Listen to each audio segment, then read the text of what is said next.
What, where I say I love you? I think we have to do that every episode. I'm thinking about just splicing it somewhere randomly within the episode. I love you. Just like as a little bit of like an Easter egg thing. Just like...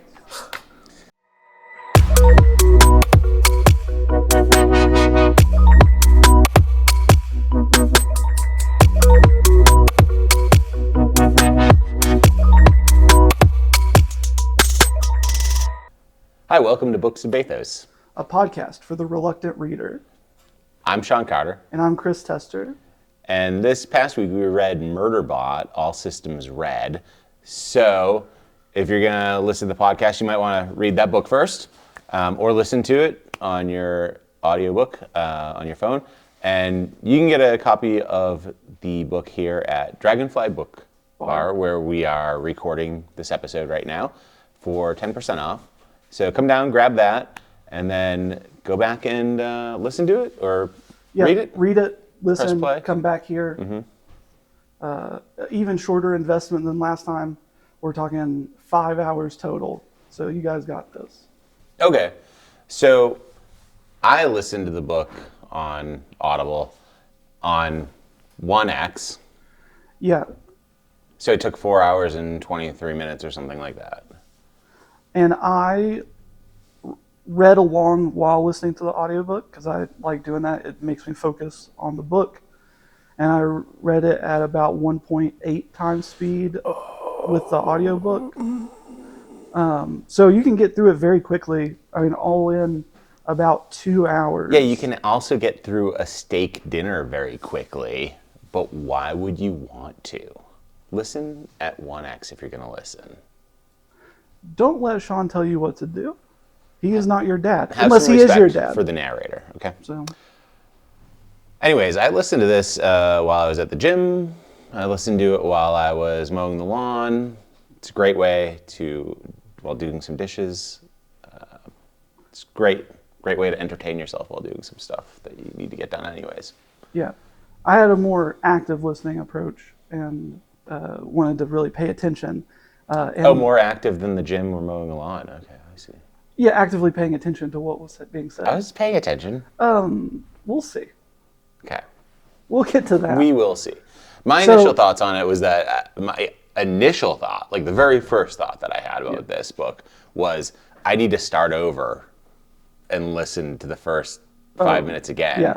Because it really jumps straight in to it. I think the literary people might say in media res, right? That's a term. Shawn, do you know what that means? No, but I'm proud of you.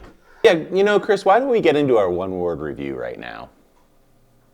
That's a great idea, Shawn. Thank you. My one word is autism. Well, then that takes my one word away because... My boy, Murderbot, clearly. He's got it. We all got it a little bit. It's a spectrum. It's a spectrum. Yeah. And I think more than autism, I would actually just say like introversion, maybe.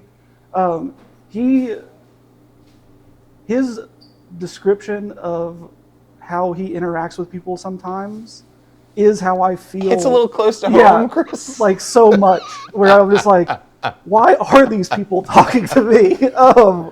Like, why are they looking? Why do all of my friends only want to talk to me about the book Murderbot? Yeah.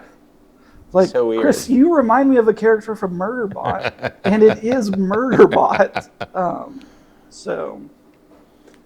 Yeah, that's certainly something that crossed my mind pretty often while reading it. Was that me? It was Chris. I was just like, man, he's so violent with his handguns. His projectile blaster. Pause. Phrasing. It's not that violent. Well, my word was spectrum, so... Oh, yeah. I feel like... similar. We kind of, like, I don't know... He's obviously very introverted, and that leads me directly into my favorite quote from the book, if we're going there. It sounds like we are. Which is, there's a point in time where he says, I might not get the quote exact right now, but it's something like, I didn't want to talk to the humans because when I'm working, it's distracting. And when I'm not working, I don't want to talk to them. Yeah. It's a great quote. It is a great quote. My favorite quote was this. The hostile that had just exploded up out of the ground had a really big mouth, so I felt I needed a really big gun.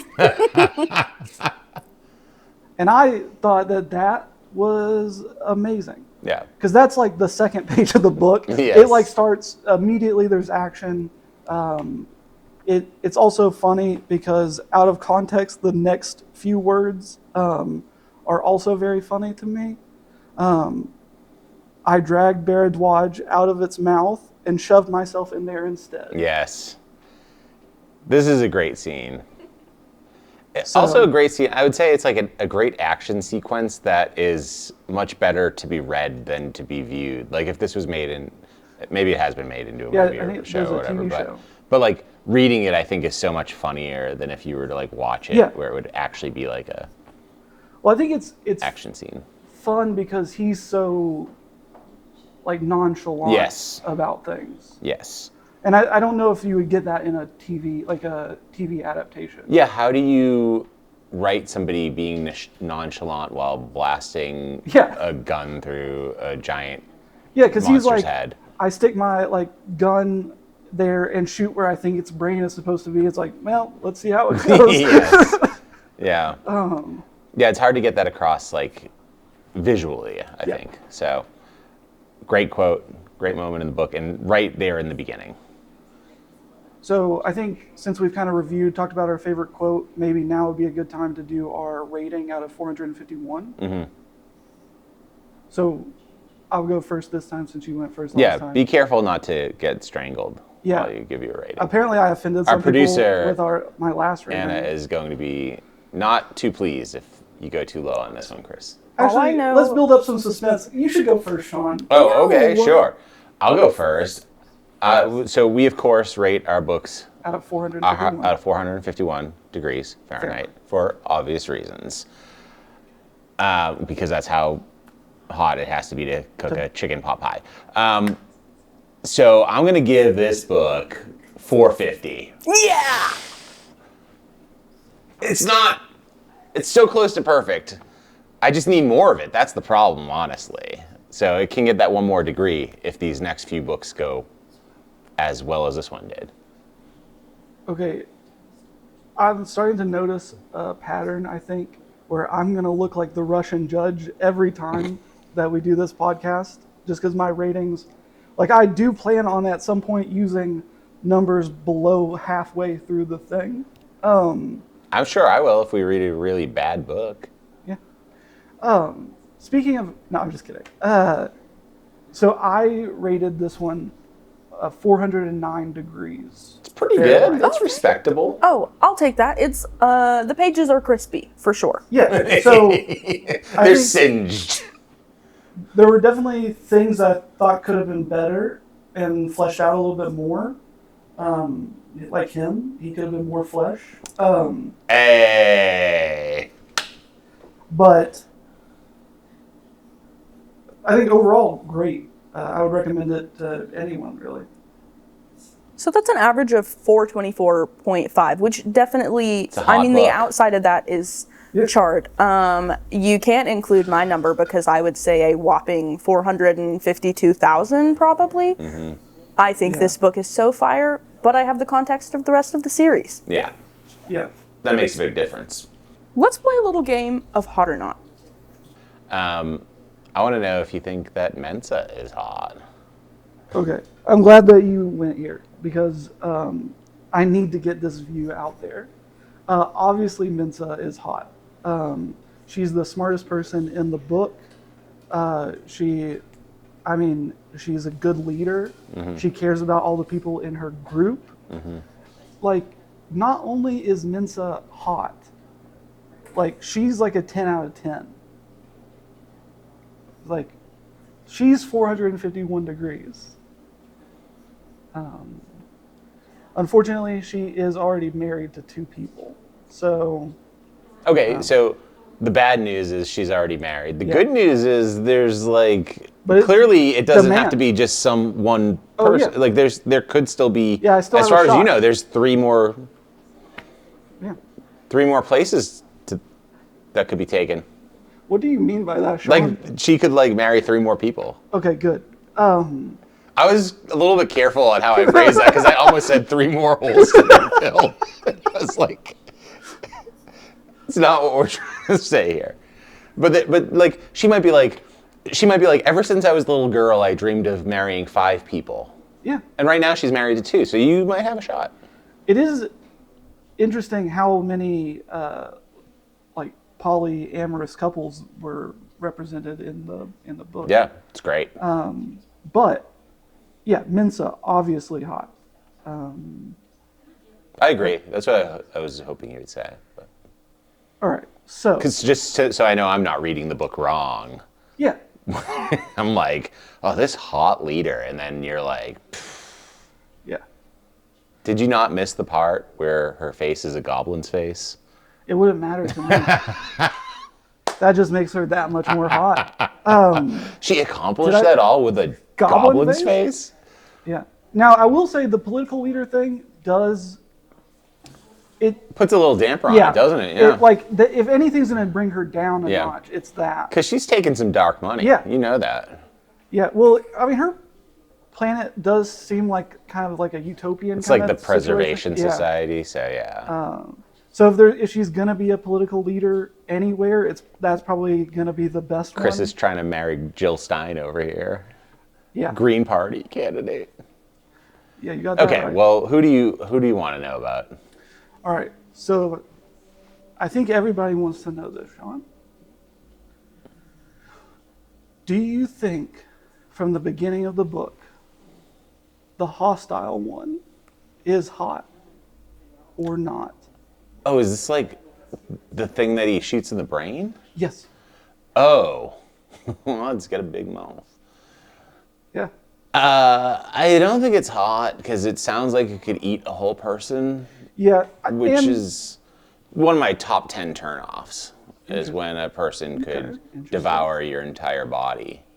But in like one gulp. But in one gulp, yeah. Yeah. So. I think. Were you kind of, because I was kind of picturing like one of those big old sandworms from Dune. Yes, it's like from Dune or like Beetlejuice or whatever. That is exactly what I pictured. Because it's tunneling underground, and then it's popping out of the earth and trying to eat things, and its mouth is the size of a human at least. So, something about that. It's not doing it for you. Not doing it for me, you know? Okay. Those worms can take the flesh from my cold, dead body. Oh, nice. Not while I'm still alive. So there's a chance. Well, eventually we're all going to get with those worms. Yeah. Yeah. All right. Well, on a little bit more serious of a note, do you think Murderbot is hot or not? I have to say no for a couple of reasons. One, during this first book, he does say that his head is just like a standard, like his face is a standard human face. So like he's not gonna be hot.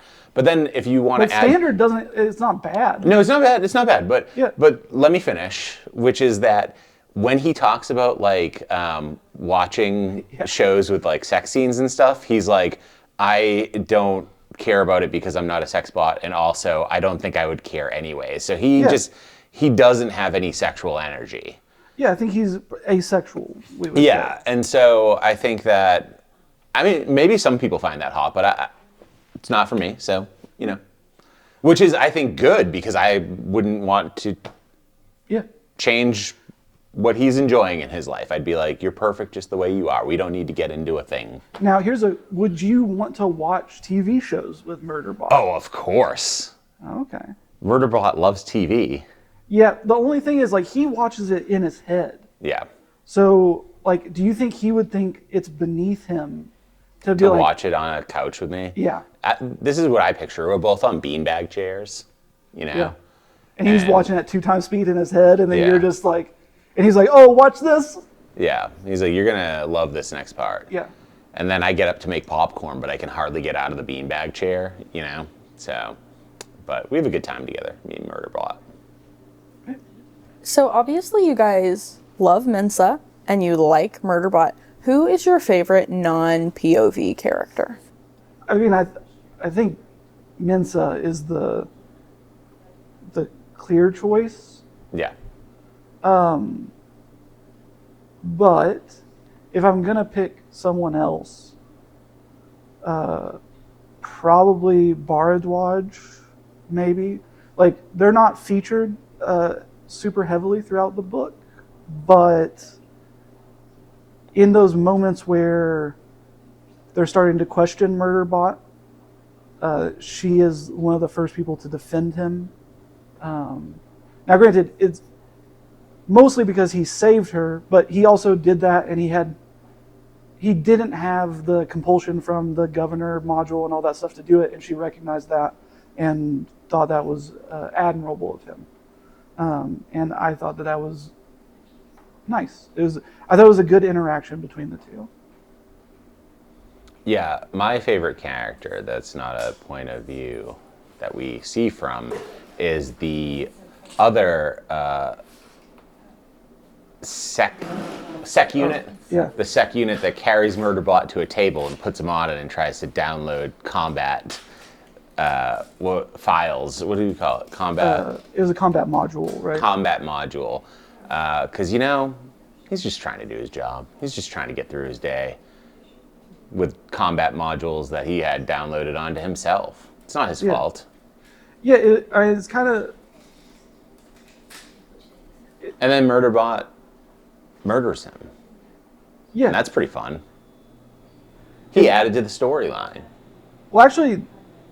Oh, yeah, that one does get killed by Murderbot. It's the other one. Or maybe it's Mensa that... Mensa kills the other one that's in the room. Yeah.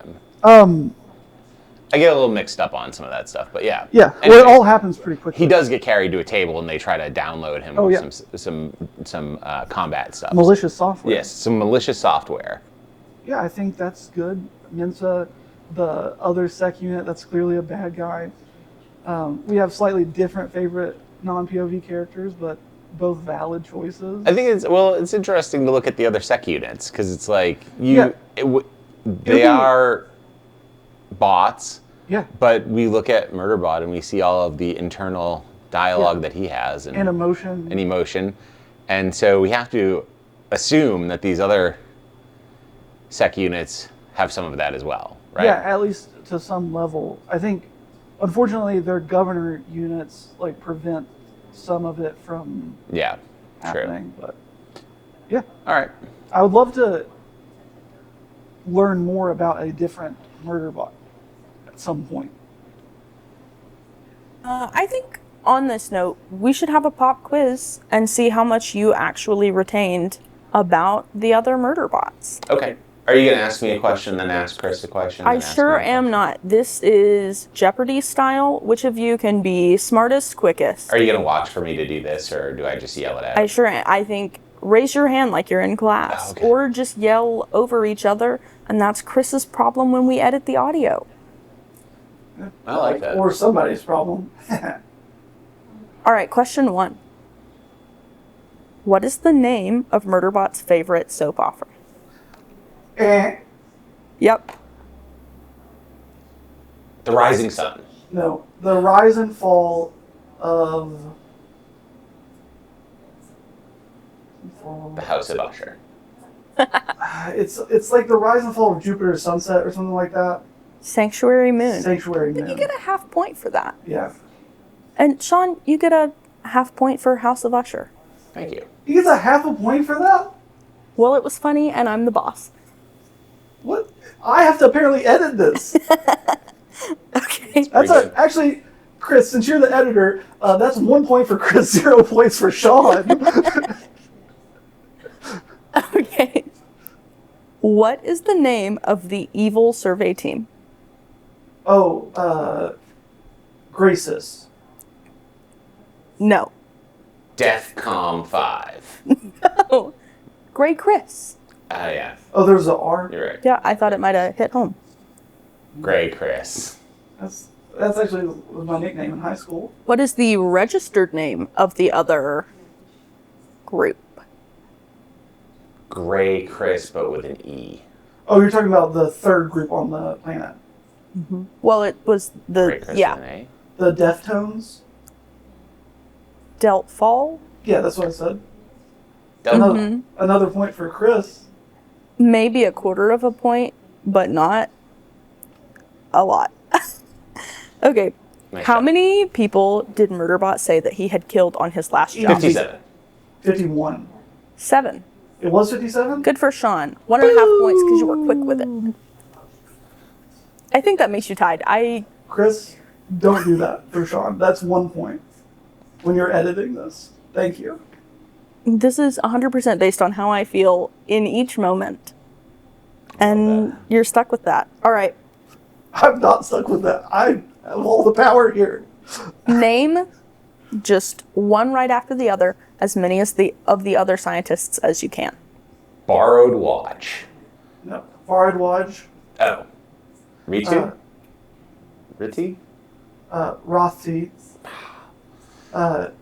Mensa? Garathan. You're missing 2. The one that starts with a V. Velaccio? Oh gosh. Varescu. Varesky. Valescu? I struggle with R's and Vascularity. L's. And I don't know this one. the last one. Oh, we have 2 actually that we don't have said yet. Yeah, we do. Can I just say, while I'm listening to this book, every time they say a name that's not Mensa or Murderbot, I just hear in my head other character. Like, I don't keep track of these people at all. Errata, Erotic.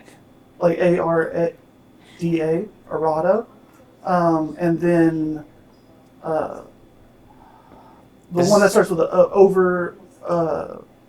Overture. How about Pin Lee? Pinley. Oh, that is a good one. That one I should have been able to remember. This was a trick question. One of the members of the ship is not a scientist, they're a medic, who is not a doctor. They're a medic, but not a doctor. Valescu. Final answer? You just named them all. Just take a whopping guess. Pinley. Oversight. That one. That's the one. Oh yeah, Valescu was the one that has the systems like expertise. Is Wow, that the good for you. augmented human? No, that's a Garathan. Okay. Well, that concludes our pop quiz. I think we bombed that. Yeah, you I both think we failed. both We did did. really well. Okay. Sure. Yeah. You know what? I'm willing to offer this here and now. I think we draw and we say that we both won. Sure. Yeah. Good game. All right, what was the biggest surprise about this book? I'll go first on this. Okay. So, to me, the biggest surprise of the book was the last paragraph. Like, I saw it coming in some ways, like him leaving his now found human family. What? But, like, I for some reason, when I was reading the first 98% of the book, I didn't get, like the Western / like Ronin vibe of him like making attachments to all these people and then leaving at the end, kind of a thing. And I assume that that's probably going to be a pattern in this series, but I kind of wasn't expecting that. I thought that was a big surprise for me. But do you have anything that? Yeah, I guess I would say for me the biggest surprise was probably, again, the scene where one of the other sec units was trying to download the combat module onto Murderbot, and then he was fighting with it, but he was like maybe gonna lose that, and then Mensa came in and kind of saved the day with the drill. in a violent way, which you know, kind of you Hot. don't expect. Oh yeah. Right? You don't expect Mensa to be coming in there and just puncturing holes and Yeah. these secutists. And she came in there and she saved her Murderbot, which I thought was great. Okay. So anyways, I love that Mensa saved Murderbot. Murderbot's supposed to be there for her security, but she came in and she saved him. Hot, for sure. But also, one other scene with the other Murderbot, or the sec units, that surprised me was, well, I guess it's more of just the way that they did the narration for this part. Whenever they meet up with the other group, and Murderbot's like, and that's when I had a brilliant plan. And I like that they didn't say what the plan was before they just went into the action sequence of the thing. Because I feel like in movies and stuff, a lot of times you'll have those moments and they'll be like, and then we'll do this, and then this will happen. I did like that. That actually made it a little bit more suspenseful as it was happening, because they're like, well, this is where it might fall apart. Right. And then they're like, it is falling apart. Well, and like, but what is falling apart? What's your contingency plan? You know? Well, when he was like, Garathan said that this is probably where it would fail, and then he was like, and he was right. That, like, those moments were pretty fun. So. Yeah, you're right. It's a good part. Good times. Okay. So, what do you think we should read next, Chris? Well, there's so many options out there. Most of them are good. I think we have potentially the Snow Crash by Neil Stephenson. There's a lot of Star Wars novels that we could read. But I think I'm going to bring to the table this time Isles of the Emberdark by Brandon Sanderson. I think that gives us a slightly different vibe than the books that we've been reading, more fantasy than sci-fi. Now, there is still some, from what I understand of Brandon Sanderson's works, it's fantasy and sometimes some technological stuff as well, right? But I think it'll be a fun change for us. And that is my pitch. All right. Well, I think there's so many good options. Just like Chris was saying, you guys are talking about a Star Wars book about Tales from the Cantina, which sounds really fun. There's also this book called What Big Teeth? I don't know anything about it, but look at that cover. That looks fun. There's Twilight, we're not going to watch. Little Women we talked about earlier, but what I would like to pitch is the second Murderbot book, Artificial Condition. Touche. My jaw is on the floor. You guys don't know, he nixed this idea before the episode. We asked him if he wanted to do it, and he said no. It's a real dick move. We can actually do what was it? Snow Crash? No, what was the one that you said? Isles of the Emberdark. We can totally do that. Just to be clear, I am going to also read Murderbot. Yeah, I think that's probably true for both of us. Because it is, they're all novellas and they're pretty short. I feel like reading them on our own might be something that we just pursue. I'm a little torn right now because I got into Dungeon Crawler Carl 2 weeks ago, and now I'm trying to read that second book, but then if I've got Murderbot going as well, and we're trying to do a third one that's just for the podcast, it's going to be a little bit of a juggling act. So I feel like I have to kind of choose between Murderbot, Artificial Condition, and Dungeon Crawler Carl, Doomsday Scenario. Yeah. So in that case, why don't you guys vote and let us know if you want an exclusive mini episode where we review Murderbot 2, Artificial Condition, and we'll do another book as our main one, and you guys just get bonus content because you love us so much. Yeah. So I think... Vote for Murderbot. Oh, we should make Murderbot campaign signs. Yeah. That'd be fun. It would be fun. I know. Yeah, but I think... It's not about him. Yeah, it's about us. And what we want. Mensa is the top of the ticket, and then Murderbot is his, vice president. I didn't even get to talk about one of my favorite things about that book. Oh, okay. I thought you just meant in general. Yeah, in general. I didn't even get to talk about Star Wars for a second, and I got off track. No, but the smartest character in this novel, her name is Dr. Mensa. Yes. and Mensa is the organization for like the gifted geniuses and stuff. I just thought it was a funny like. If you believe that sort of thing. So I think that means that we settled on Islands of the Cantina. Close. Isles of the Emberdark by Brandon Sanderson. You can find a new episode of this podcast every second and fourth Tuesday of the month. Thank you, Shawn.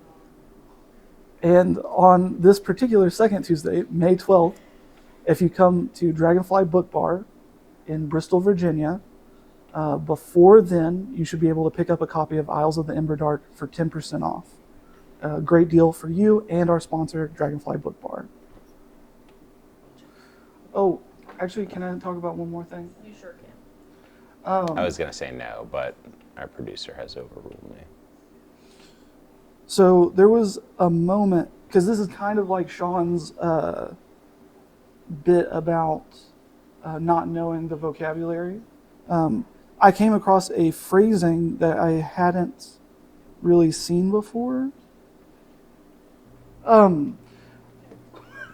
Okay, so I saw a phrasing that was Mensa leaned back in her chair and steepled her fingers, right? Is that what you pictured? Because I pictured something like this, probably. What does that mean? What does This is the house. This is the steeple. Open the doors and see all the people. You did that completely wrong. I don't know. I mean, I haven't done it since I was... So, like, this is the steeple thing, and then there's the church with the people. Okay. But what I'm trying to... all the viewers of the podcast and listeners, what does it mean when someone steeples their fingers? Is it like a James Bond pose? Is it just the fingertips together? These are kind of the important things that we need to understand. Hey, thanks for listening to Books and Bathos Pod. You can find me at Shawn Carter Comedy on Instagram, TikTok, Facebook, wherever, and you can find us at Books and Bathos Pod on Instagram. Yeah, you can find me at chris.b.tester on Instagram and Facebook. Thank you guys for listening and watching. We will see you again on May 12th. Have a wonderful evening and a great night. Shawn, say I love you. I love you.